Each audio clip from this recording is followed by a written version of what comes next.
Hey, y'all, welcome back to Mountain Murders. I'm Heather. And I'm Dylan. Great. Yes. Just what we needed. Here we are on a beautiful sunny day. Is it? It is. I don't know if your existence makes it a beautiful sunny day. You've already pissed me off before we even get started. That's right. Now we got the juices flowing. Yeah, I guess you could say that. The juices leading to a new homicide. Ooh, homicide juice. Yeah, you're going to get some homicide juice. You can catch these hams in a minute. Damn. Okay. Our top story, Dylan, is just very strange, and I don't know if it's a coincidence or something more. Yes, it's certainly a case of high strangeness. There is no foul play suspected in the sudden death of a 54-year-old man named Dan Rivera who has dedicated his life to investigating supernatural phenomena.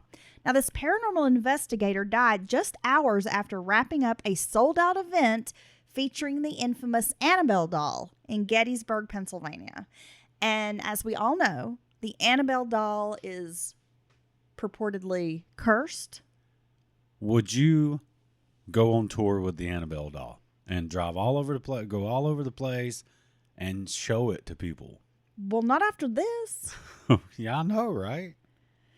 So this guy had a sudden passing. Now, I should explain, he's with the New England Society for Psychic Research called NESPR, and he died after being found unresponsive in his hotel room on Sunday. Again, he was only 54 years old, so this has been about a week ago. First responders attempted CPR, but they were unable to revive him. Now, this Gettysburg event was the final stop of the Devils on the Run tour, which showcased several haunted artifacts from NESPR's collection. They had ghostly images of Gettysburg. The Annabelle doll, which, again, she's pretty infamous. Yeah, I'm not going... Certainly an infamous haunted object, if you will. Yeah, I'm not going anywhere near the original, real Annabelle doll. No way. Rivera was a U.S. Army veteran. He's a husband and a father of 4, and he was considered the lead investigator for NESPR. He's appeared on the Travel Channel's Most Haunted Places and even consulted on Netflix's 28 Days Haunted. NESPR said his work was driven by, quote, a genuine desire to educate, help, and connect with others. Okay. How mysterious is this? Well, you have a by all accounts, healthy individual. 54 certainly is, he should have plenty of years, happy years of life left. And then boom, out of nowhere, mysteriously found dead. I mean, how could you not draw some type of superstitious conclusion? Annabelle, the Raggedy Ann doll, believed to be demonically possessed, inspired the Conjuring series of films beginning in 2013 and became a global horror icon in the process.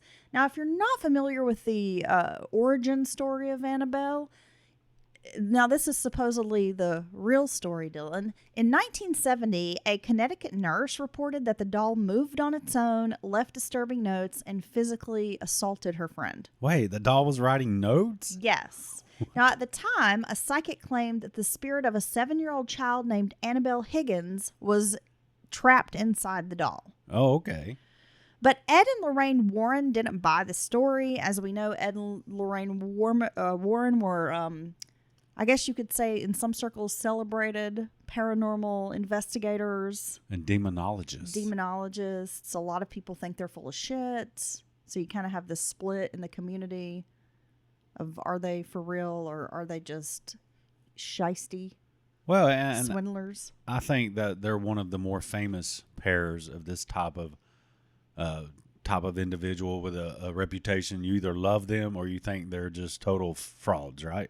Well, the Warrens, who were founders of NESPR, by the way, concluded the presence wasn't a lost child at all, but rather a malevolent entity using the guise of innocence to manipulate and ultimately harm. Oh my gosh. According to their case files, the spirit's activity escalated from movements to disturbing notes, then to physical attacks. The Warrens had the doll removed from the home and into their museum. But the museum closed in 2019, and the doll has since traveled across the country only under strict NESPR supervision. So the NESPR director, Tony Spira, said she's never been out of our control. Okay, so they sleep with the doll as well.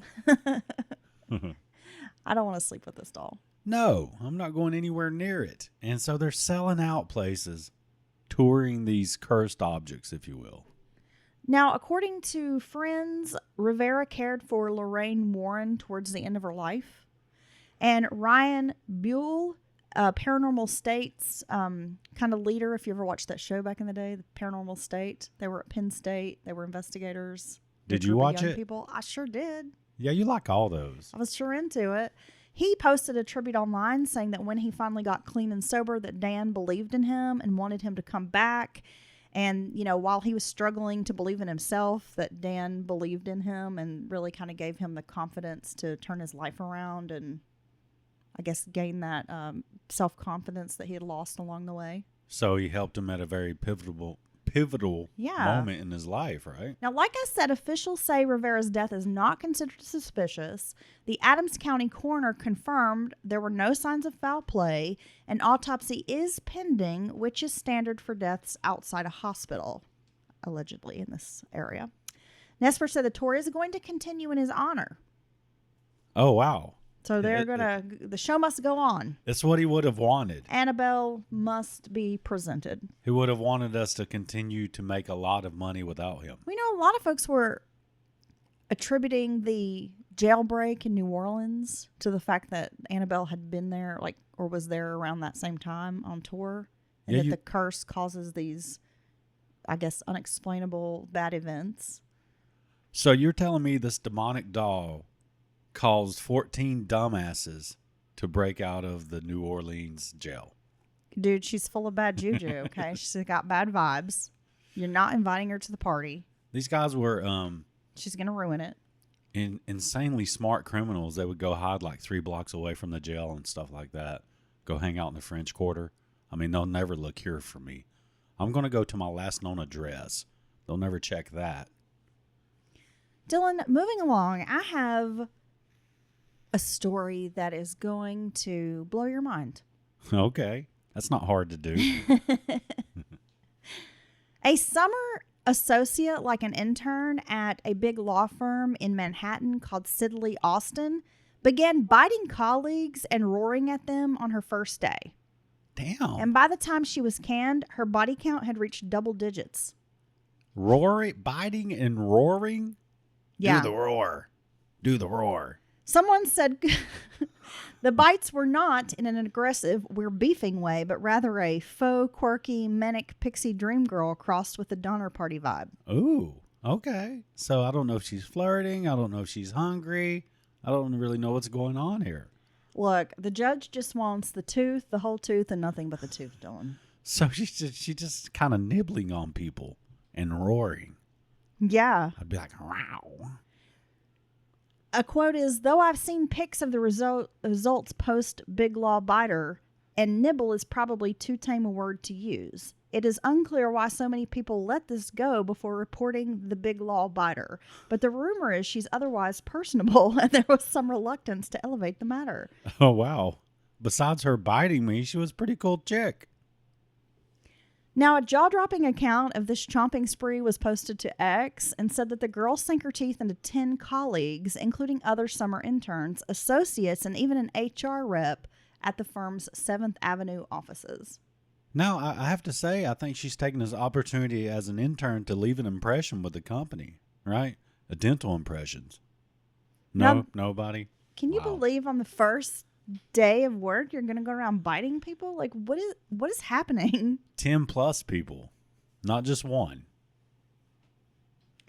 Yeah, so I guess folks on the internet are not quite sure that this happened, or they're saying people are making things up at this point, that it wasn't, I guess, that significant. Yeah, they're like, she bit my car. She bit my ankle. She bit that trash can over there. Look at it. She bit the other person's defense attorney. She bit the DoorDash guy that brought lunch. I just don't know what to say. I mean, you hear these stories of young people, and I'm assuming she's young. She's an intern. Yeah, I think right? that's fair. You just hear these stories about young people doing these kind of strange or bizarre things when they go to a job, like bringing their parents in for an interview. Or act like a cat. Yeah. Right. and now they're biting people. Or act like I'm not sure. Roaring and biting. That's like a lion? A lion on the tundra? Or I'm not sure. a little cuddly grizzly bear? You should make some cat noises. I should make some. Roar. I'm like, meow. Meow. Chomp chomp. Wow. I mean, All right. and then you're gonna bite an HR person. Yeah. But like, look, we brought you in here to talk about you biting people, and you just instantly bite them, and now they're part of the case, so they have to step down from the interview because of the conflict of interest. Moving along, Dylan. Yeah, that's right. Moving along here. A Florida woman, because a really good crime show with crime news can't exist unless we have a Florida story. Well, yeah, it's always Florida man this, Florida man that. Let's hear about Florida woman. Yeah, we For don't once. discriminate. Yeah. We're for equal opportunity haters here. A Florida woman is facing charges after ruffling more than a few feathers Okay. for allegedly spraying bear mace at a driver and her passenger in a bizarre road rage incident involving a chicken crossing the road. Oh, damn. They took this joke a step too far. Now, according to police, 38-year-old Cynthia Valeska Diaz Sosa was arrested July 9th in Key West after a confrontation with another driver named Perla DeMiller. Sosa had reportedly stopped her car on the roadway to let a chicken pass. But DeMiller, who was behind the wheel of a vehicle behind Sosa, honked, swerved around her, and ran over the chicken, according to Key West police. Now, I've known people that live down there for a while, and they say they have like these island chickens, like these wild chickens. You if have will. island boys, and you have the island chickens. And people do Cluck, cluck, motherfucker. Oh, people I'm sorry. do go out of their way to not harm them. Some people do, to kind of let them, give them a right of way or watch out for the wild chickens. But apparently this individual behind this car did not care at all about said wild chicken. No, I just think about chickens on the beach strumming their guitar. They're singing Buffett songs. Okay. Okay, they got their little feathers up doing fins to the left, fins to the right. Now, if you're stopped to let something cross in front of you and then someone swerves around you and kills that thing that you're letting cross safely, would that bother you? Yeah, because Yeah. what an asshole. That would kind of send Calm me. down. Like, calm your tits, bro. You Yeah. can wait fucking 5 seconds for this animal to cross the road. You don't have to go. Like, where are you going that's so fucking important? I already have pet peeves with drivers anyway. Who try to zoom around. Dude, they weave and zoom and, like, do all this dangerous shit to end up next to you at the stoplight. Right. Like, wow, you really got far. I just don't understand this perpetual need people have to, like, be first. Or be in a hurry. Like they feel like if they're not first, they're last. And they need to be in a hurry all the time and have zero patience and no, like, I guess just no empathy for other drivers or consideration or just manners. I don't know. Like, Yeah. they don't give a fuck if they run you out of the road. I mean, it's just nuts out there. Or people will be behind you honking for you to go, but there's like oncoming traffic and shit. Yeah, I There's had nowhere that for you to happen go. the other day. This guy pulled up behind me. I'm trying to make a turn. There's traffic in both directions, so I cannot get across. To turn. He's like honking at me, and I'm like, where the fuck am I supposed to go, right? He goes around me, like fast, zips around. Well, then I turn, and as I'm going, like I basically meet him. In the middle of this neighborhood. And then meet him in this neighborhood. Yeah. Where he showed his ass to like get ahead, and then it's like, I'm here, bud. And then he's looking at me like, I could tell he's looking at me like, oh, what the fuck or something. If he had just waited, he could be right there behind you. And I'm like, listen here, big truck man, slow down. And we know that they're probably rushing home to some sad existence, let's be honest. Yeah, he looked like a wanker. So this is what happened. On with our case here, Dylan. Cynthia wanted to teach this woman a lesson. Oh. Right? She does not appreciate this. You ran over this little chicken. Investigators say Sosa allegedly followed DeMiller's vehicle, forced it to stop, yanked on the driver's door, and sprayed bear mace into the cabin of the vehicle. And of course, it was striking DeMiller in the face. Damn. Key West police charged Sosa with 2 counts of aggravated battery, which is a second-degree felony, and 1 count of burglary with assault or battery, which is a first-degree felony. By opening her door, she broke into her car, I guess. Yeah, right? so she was taken into court, but she was released on a $35,000 bond on July 10th. Police later identified and stopped Sosa's black Toyota Corolla, placing her in custody at the scene. She was searched in front of a patrol vehicle before being transported. Sosa was later brought to the Key West police station lobby, where she gave a voluntary statement to officers. And she's filed a plea of not guilty, through her attorney. And he has not immediately responded to any requests for comment. Well, damn. Well, look, I mean, she was fighting for the chicken's rights, but I think she may have taken it a little too far. I mean, even if someone's being an asshole, you don't want to put yourself in a situation like this. DeMiller was en route to pick up her kids from daycare, but she was reportedly blinded and disoriented by the spray. A passenger in the car allegedly was also affected by the mace. All of those involved in the incident are now protected under no contact orders issued by a judge. And the bears silently clap. You need a no contact order? I mean, come on. This is like a one-off event. Right. Well, I'm afraid, Your Honor, that if I get out there and drive like an asshole again, someone's going to check me. This woman's going to spray me with bear mace. I mean, I have to kind of sympathize with Sosa on this. Maybe you shouldn't be spraying bear mace, but, like, maybe you shouldn't be a dickhead and drive over a chicken. Yeah, but look, let's be honest. Let's be realistic. I'm being realistic. Once you follow people and all these things, you're taking a chance of the situation escalating. That could have been a gun instead of bear mace. The driver. Well, again, this is why I follow the rule of don't be a dick on the road. So then somebody doesn't do some shit like this to you. Well, no, I agree, but you also kind of just got to let them go on because you never know what could happen. Well, I agree, but I also think as a person driving, you need to not be an asshole because somebody could chase you down and shoot you or chase you down and spray your face full of mace. Well, and it's why I drive like that. I try not to be an asshole. Gosh. It's so stupid. It's such a dumb reason to get into it. I just really hate driving. Can I say that? Yeah. I hate it. I hate driving. It's some bullshit. No, I was driving home the other night and it's dark and I don't always have the best night vision. I did have my glasses on, but then there's like road construction.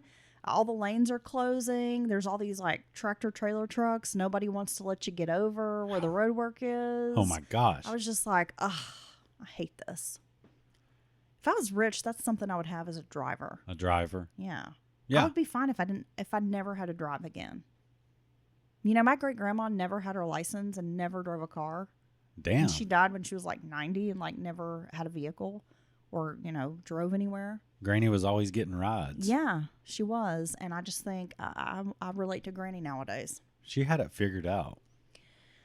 Now, Dylan, we must talk about this. The Slender Man case, of course, made headlines back in 2014 and has since kind of sparked a lot of true crime documentaries. A lot of podcasts have covered the case. It's pretty well known. Oh, yeah.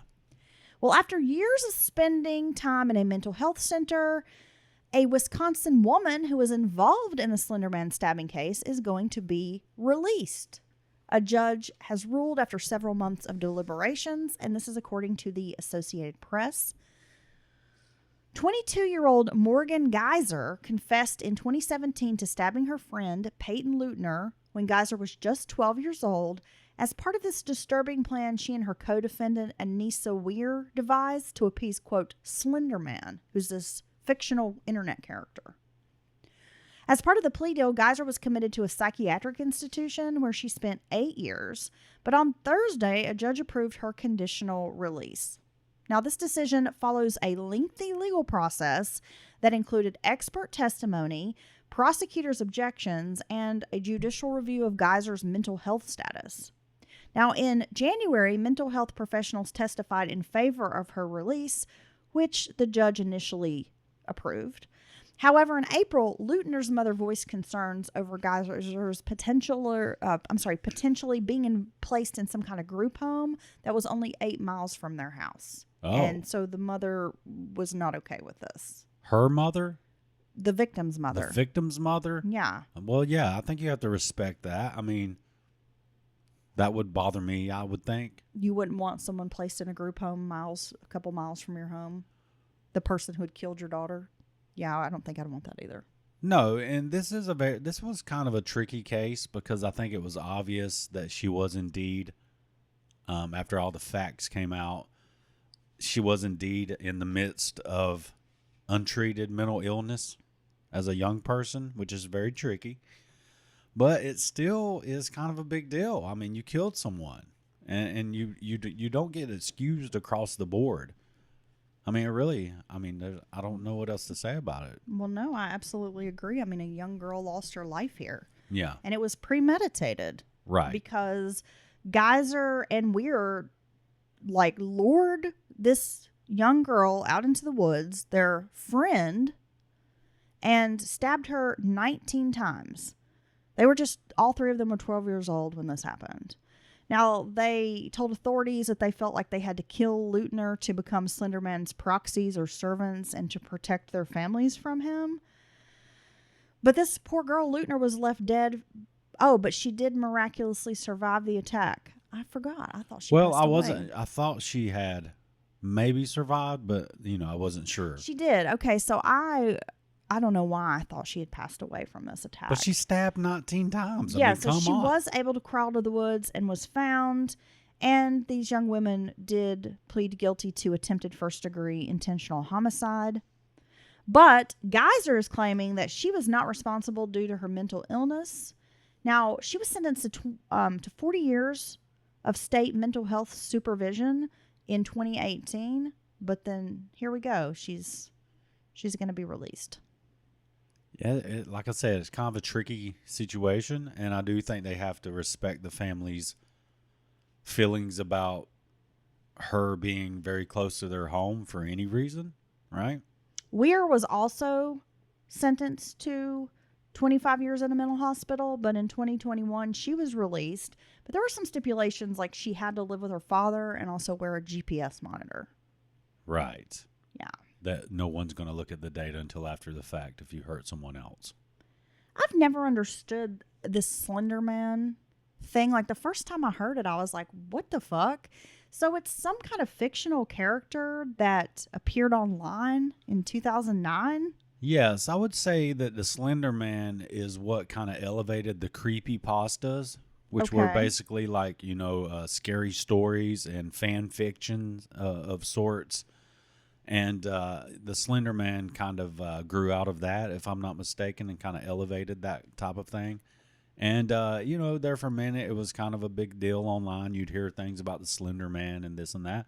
It was just a fictional character created. I like it better if it's a fictionist It's character. a fictionist character created in some scary stories, right? It's fictitious. But then...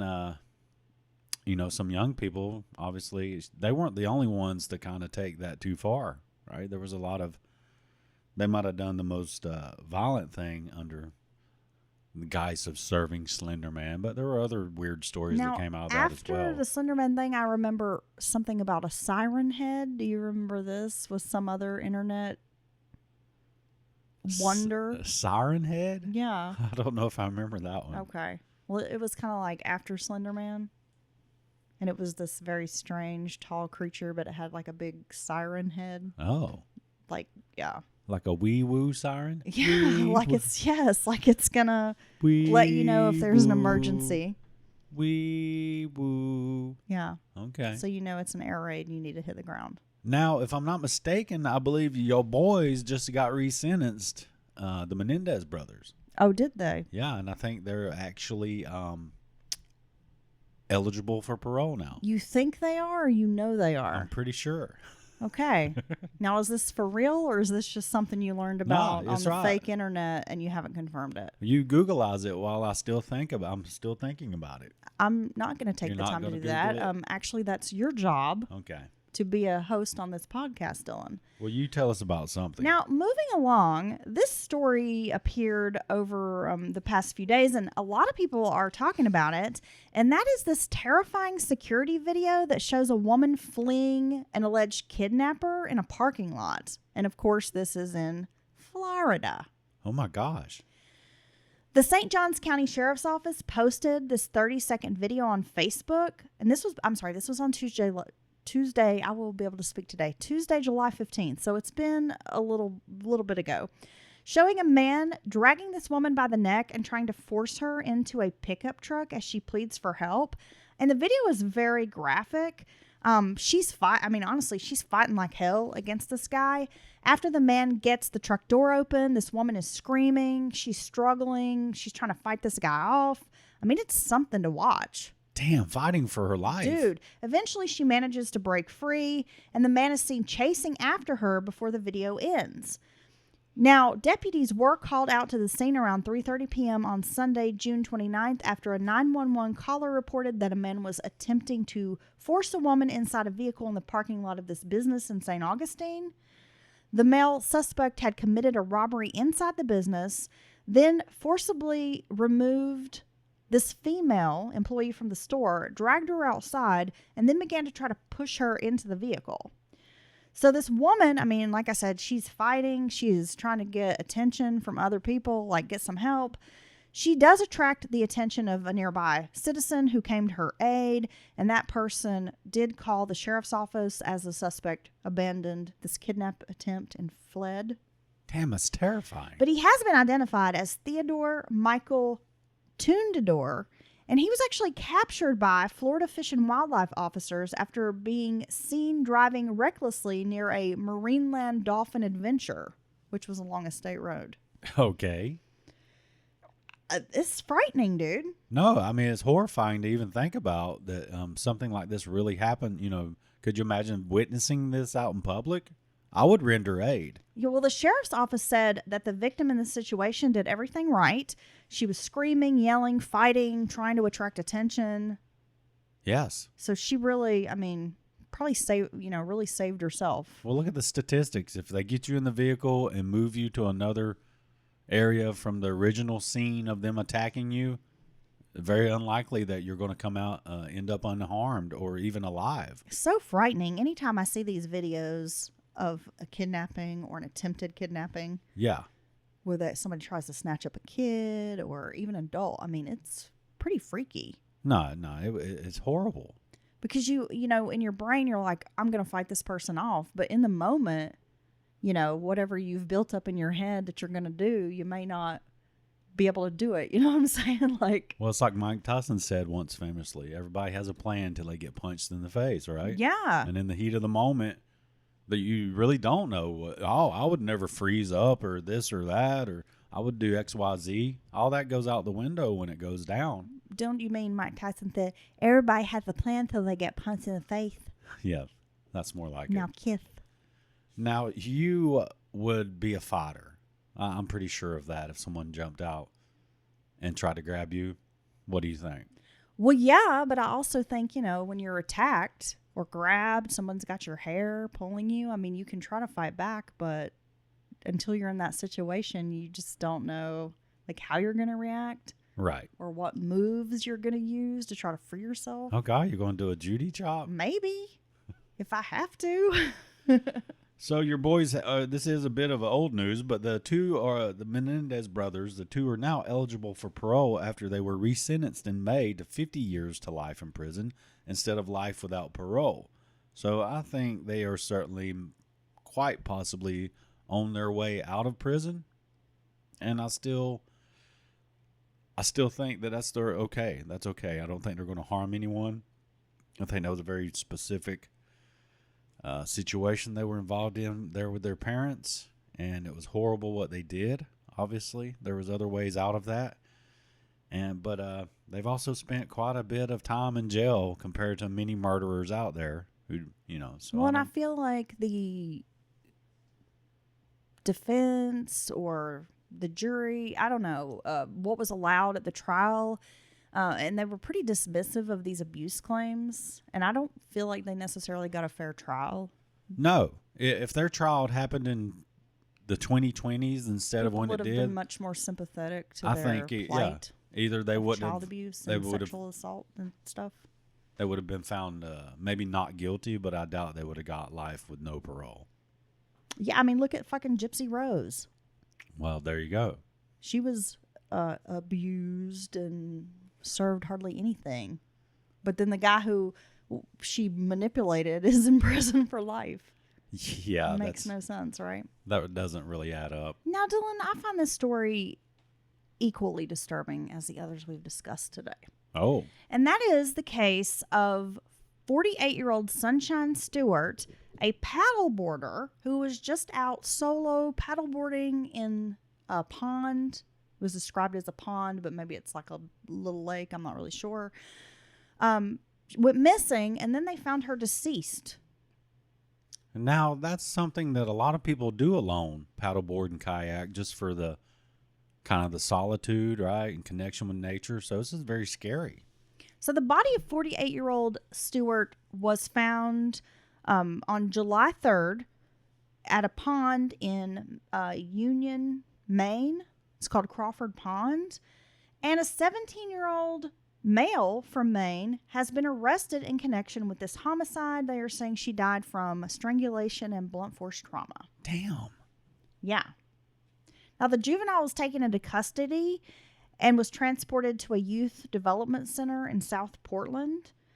But we don't really have any information like, why did this happen? Who was this young man? What was he doing on this pond? Like, was he looking for someone to murder? I mean, we don't really have details about it.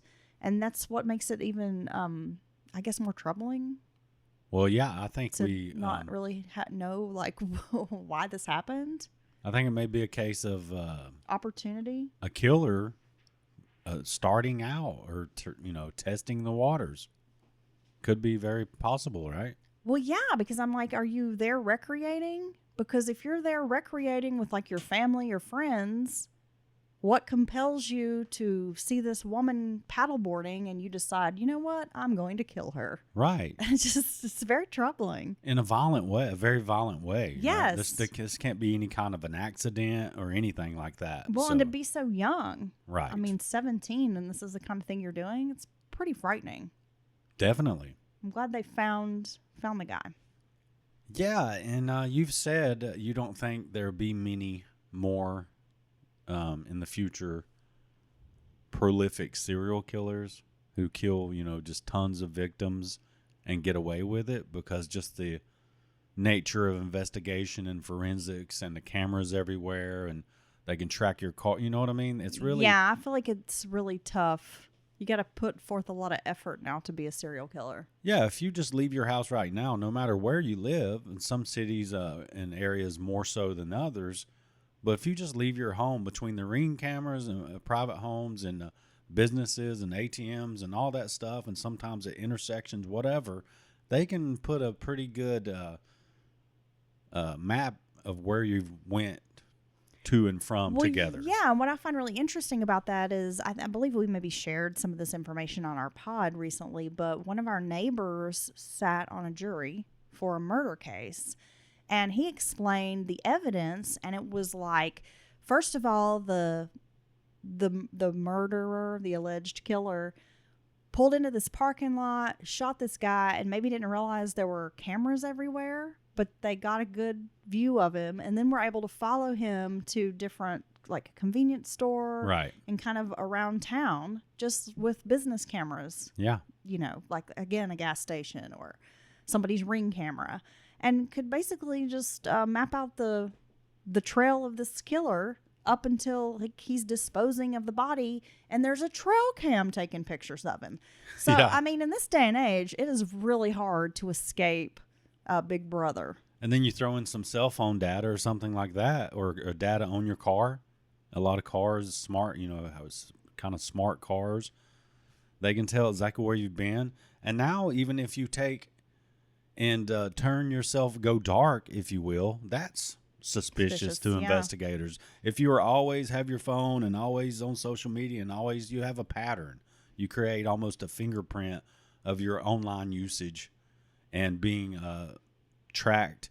And when you go off of that or leave your phone or turn it off, they think that's suspicious as well. So it's really hard to get away from the modern technology in the way that they are already tracking us all anyway. Yeah, so I guess if you had hopes of being some infamous serial killer, you wanted to be the next Ed Kemper or something, I'm sorry, you missed the boat. Like, Yeah. you should have done that like 50 years ago. Should have done that in the 60s through early 80s. Yeah, bro, you were born too late. You were born in the wrong You time. just got to give it up. So this Or is get a terrible. time machine. You have a person going out trying to be healthy, and probably one of their favorite things to do. Most people you see on paddleboards. This pond was only like 20 miles from her house. Yeah, This is probably something she's done like multiple, probably so many times she can't remember. They look so happy when you see people out there paddleboarding solo, and it's just them and nature and the water, and they just look so happy, right? I love paddleboarding. Yeah. So here she is doing something she loves. It's really cute to try to watch you stand up on the paddleboard. It's not made for me. I don't have the balance for it, I don't think. You haven't really tried. But it's terrible if someone goes to do something like this that they love to do, and it's probably somewhere you feel pretty safe, right? Most times I've been to ponds and lakes. Well, yeah, in the middle of a lake. I don't feel paddleboarding, threatened. I mean, yeah, you don't feel you're threatened. on the shore, like putting your craft in the water and then getting it out and loading it up. I mean, yeah. You're not expecting something like this to happen. No, not at all. And there you go. You have there's no good reason for what the 17-year-old did to her. There's no good excuse. So he's a piece of shit. And they got him, and they need to keep him in jail forever. I feel for her family and friends. So that's the problem is you'll have people out there just because he's 1 year, just not quite 18. Oh, but man, screw that, dude. 17 years old, you know damn well this is wrong.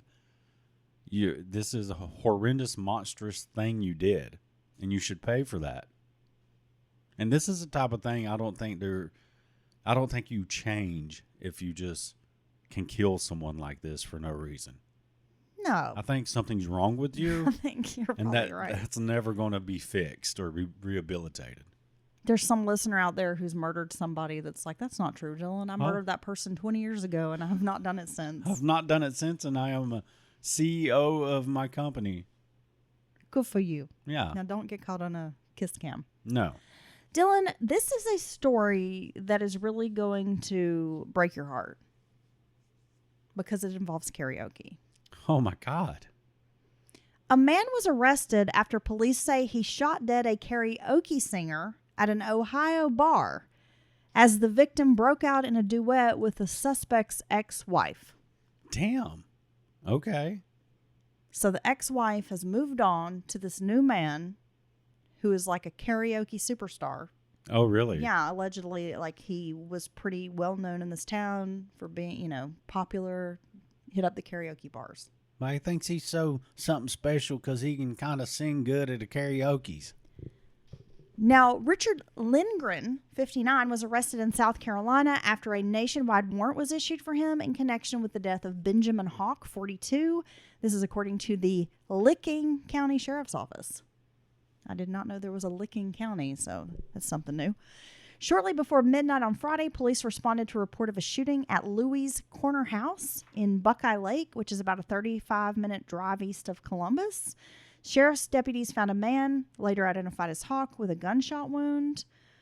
WBNS reported, citing some court documents, that Hawk and Lindgren's ex-wife were singing karaoke at the bar's outdoor patio when Lindgren came from behind Hawk and shot him in the back of the head with a small handgun. Damn.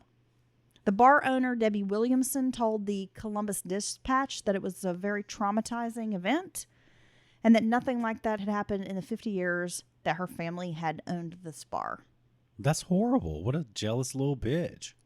Williamson, the owner, said she was sitting outside when she heard what sounded like a firework. And she said the karaoke singer got like 3 words out before he was shot and then fell to the ground. Then they, saw this commotion, witnesses did, and a man running out of the gate of the beer garden as people chased him. Neither the victim nor the suspect was a local or a bar regular at this place. Damn. Okay, now this would have been an exciting night at the bar, right? Well, yeah, I guess. You see somebody shot in the head doing karaoke? I mean, that's crazy. Yeah, I don't want to see that. But he was found in Orangeburg, South Carolina, which is about 9 hours south of Buckeye Lake. But it does sound like Hawk was a good karaoke singer and did enjoy kind of being out and about and having fun. Well, he certainly wasn't doing anything that he deserves to lose his life over. That's totally crazy. He has 2 young daughters that he left behind. And his brother said he was loved by many and was the kind of person who never met a stranger. This is just really sad. It's always the good ones that get hurt. And is it morbid? But I also kind of want to know, what were they singing? Yeah, well, it's kind of like What was the duet? it's like Wild Bill's hand, that he was holding when he was shot. Yeah. Yeah, it's a dead man's hand. Yeah. You've been listening to a Wild West podcast, Well, haven't you? I think it's Aces and Deuces. Is that right? I don't know. Speaking of South Carolina, Dylan, let's talk about this. A teenager died Friday night in a shooting that shut down the Pageland Watermelon Festival. Oh my gosh. Not the Melon Festival. I would love to go to a melon festival. I just don't know. You might be disappointed by if the melons aren't right. I haven't been having a lot of luck finding a good watermelon this year. It's very, very hit or miss, Yeah, I know. And like I'll get one and the very center will be right, but then the outward part is not. And then it just is weird and tastes weird, or they're mushy. Yeah, I know. I don't know. And I feel like the price of watermelons has gone up considerably.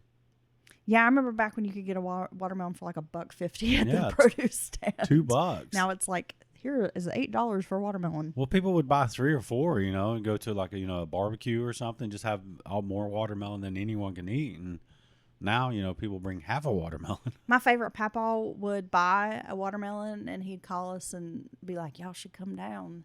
And he'd have it in a cooler box so it'd be nice and cold. Oh, yeah. And then we would sit out on the creek bank And eat cold watermelon. And there'd be like a cool breeze through the trees. And you'd be spitting seeds. Yeah. Yeah, because a proper melon And right there. this was like like an event. See, Come down for watermelon. They trying to get into all the seedless melons and all this stuff. That ain't natural. I know what to do with the seeds. I spit them out because I grew up being told if I swallowed them, I'm going to get pregnant with a watermelon. a watermelon vine would start growing in my tummy. Yeah, So I heard the same thing. I made sure and spit them. I've been waiting a long time, and I have yet to find a watermelon in my tummy. And now it looks like I have one growing in there, but I'm pretty confident it's just fat. It's not a melon. It's not a melon. It's just a lot of pizza.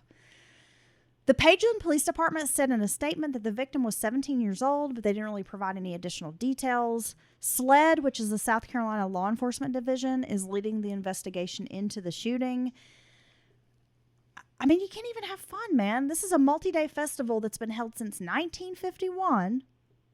So, a big tradition in this area. They have watermelon eating contests, a parade. They have a beauty pageant. And this is in Chesterfield County, which is about an hour south of Charlotte, North Carolina. Okay. Wouldn't you love to be the watermelon queen? Yeah. That'd be so fun.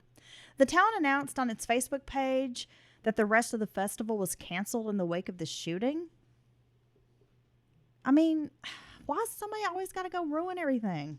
You can't have an event, a festival, I just don't understand why without people ruining it with their shit, with their bullshit. they're so quick to fire guns and stuff in public nowadays.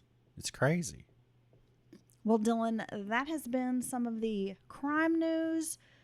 There is a brand new true crime documentary that is coming out that I thought folks might be interested in.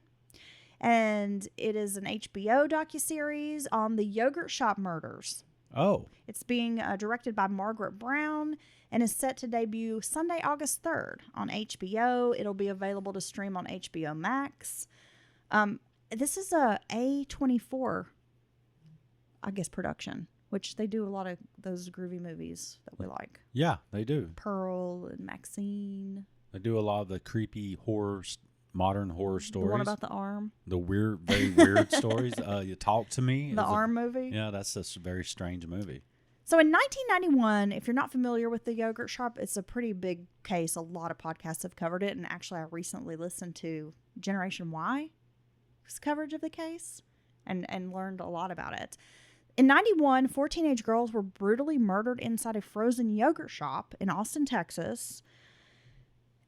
And, it's just such a wild story. I mean, we've had other cases where fast food workers have been robbed, tied up, shot. We covered the case over in Tennessee. Yeah. Where that happened at the Dairy Queen. But it's always just so sad when you have young people just working a job, trying to make a little money, Yeah. and something like this happens. Well, they're just trying to live their best life. They have the whole world ahead of them, their whole life for the most part, and just to be snuffed out, taken away from them by some monster.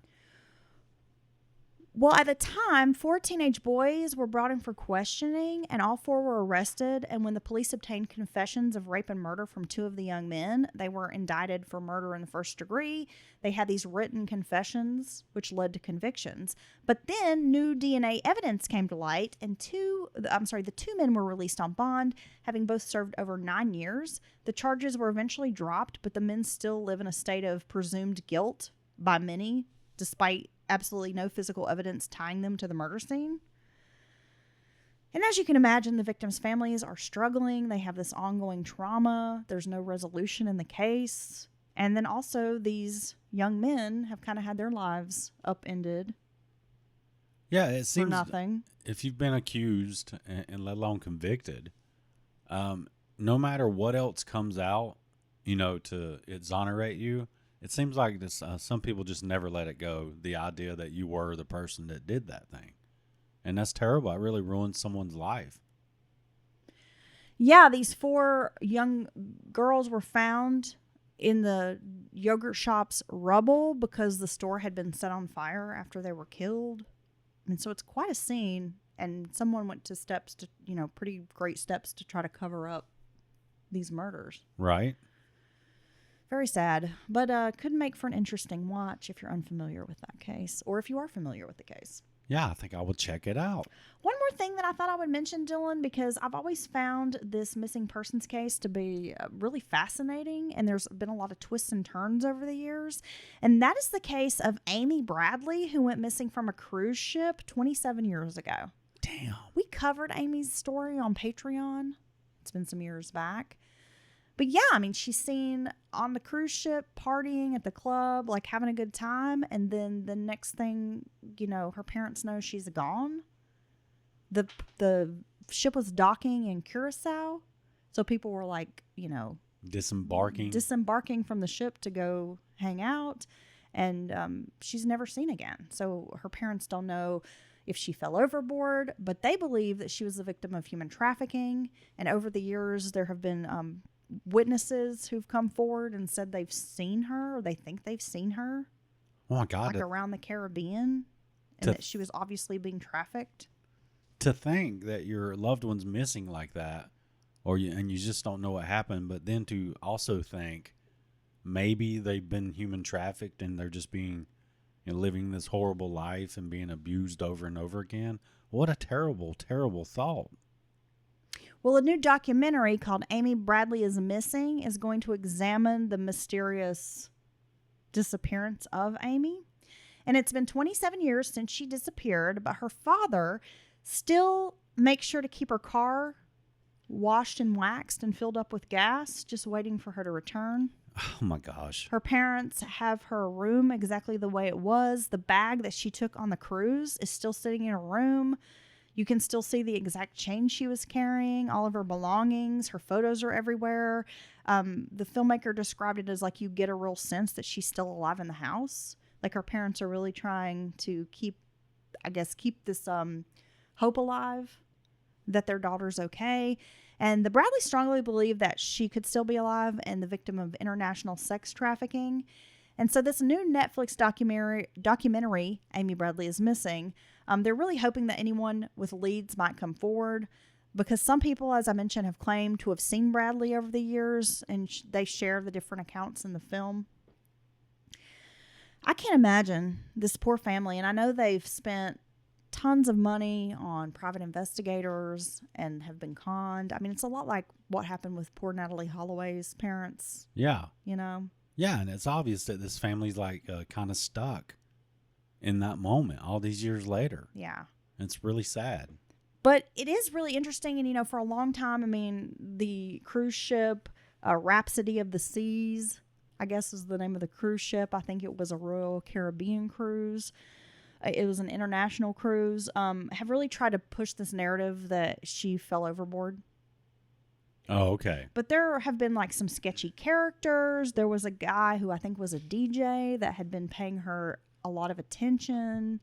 And the night that she was at the dance club seemed like he was really paying her a lot of attention. And I think a private investigator uncovered that he had like some criminal ties, criminal history, that kind of thing. Well, there's been more than one story come out over the years about these cruise ships not doing that great of a job on vetting some of their employees that they bring on board. Well, what happened was she was at this nightclub like dancing, and her brother Brad was with her, and this was on the March 24th, like early morning hours. The siblings went back to the family suite where they were staying, and her father saw her sleeping on a couch, like on the cabin's balcony. About a half hour later or so, the ship was heading towards Curacao, and that's when she went missing, and her shoes were left behind. So strange. Very strange. So again, a lot of people have pushed the narrative that she has fallen from the balcony. There's no evidence of foul play, but her family has filed 2 lawsuits against the cruise line, claiming the cruise line was negligent in how it handled the disappearance of their daughter. Because at the time, the cruise line issued a statement stating that they acted appropriately and responsibly. Oh, yeah. We don't know exactly what happened, but we know that we're not responsible for it. Well, yeah, but it seems like once her family, if I recall, once her family like reported that she was missing, the cruise line really didn't do anything. They didn't stop people from disembarking and going out to the island. They didn't make an announcement. I mean, they really weren't doing a whole lot to try to find this young woman. What the hell? Yeah. Damn. Another reason to not go on cruises. Yeah, I don't know. I mean, you hear about these crimes that take place on cruise ships. Yeah, I know. And you're so isolated. You're stuck there. Yeah. I mean, you're kind of stuck there with whoever you might not want to be. Yeah. See, this would be a great cheesy horror movie, is you have like a serial killer on a cruise ship. Yes. Just like going from cabin to cabin. The murderous. Wait, let's see. This is the murder boat. The killer of the seas. I'm going to have to give it one of those cheesy ship names. Motorboat and the murder boat. Yeah, why the not? Movie posters got ladies with large breasts. Oh. I think that would be a big hit. Well, I'm saying it's going to be cheesy, so it's like a trauma type film.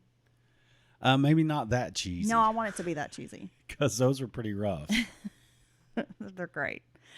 All right, Dylan. Well, that wraps up our episode for today. I do look forward to watching this Netflix docuseries about Miss Amy Bradley. As do I. I find it very intriguing. And I think I will catch the one on the yogurt murders as well on Yeah, you should HBO check that Max. out. Apparently, it's HBO Max again. I don't know why they ever tried to get away from the name and the rebranding didn't quite work out. No, that's a story all of its own. Well, I never understood because Max makes me think of like Cinemax. Which they own. HBO owns Cinemax as well. But I feel like HBO is maybe a more popular brand than Cinemax, so why wouldn't you just go with HBO? Why did they not just leave it at HBO Go in the first place and just been done with it and nobody would be talking about the name still? But no, that wasn't good. Then they went to HBO Max and well, hold on a second. Let's drop HBO. It's having an identity crisis, Dylan. Let's just drop HBO and call it Max. And then people are like, wait, is this HBO or is it Max? I don't know what's happening. Is there going to be like softcore porn on here? Because that's what Cinemax was good for. And yes, Skinemax. Yeah. Back in the day. That's right. Oh, yeah. All right, Dylan. Well, thank you for sitting down with me. Like I said, appreciate you. We are about to drop a brand new episode on Patreon, so go check that out. Patreon.com/Mountain Murders Podcast. Get ad-free episodes, bonus content. And all that stuff. So much content. There's a lot of content. We're about to put some more out there. That's right. And until next time, we hope everybody has a great rest of your day. Wear sunscreen. Stay hydrated. Yeah, that's right. Suck it down. Yeah. Yes. Don't run over chickens. Don't run over chickens. You might get bear maced. Bye. Bye.